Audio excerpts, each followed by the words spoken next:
Атадан калган салтым бар, ак бата берген калкым бар. Унутпайм ата салтымды, калкыма берген антым бар деп Теп айыртан элибизди ак бата менен көгөрүп, ак бата менен өсүп келген эмеспизби? Мына ошол жолду улап, жерге талдын жигити Кушу мырза уулуна элден ак бата алайын деп сиздерге аламан улак өткөрүп жатат. Аламан улакка сайган сорундарыбыз жалпы 100 000 акчалай болот. Торпогу кою конвертке салынып акчалай сайылат.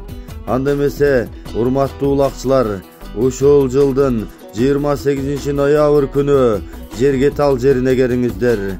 Жана ушул Кушу мырзанын уулуна ак батаңыздарды бериңиздер. Биздин дарек Жалал Абад обласы Сузак районуна караштуу жерге тал айылы.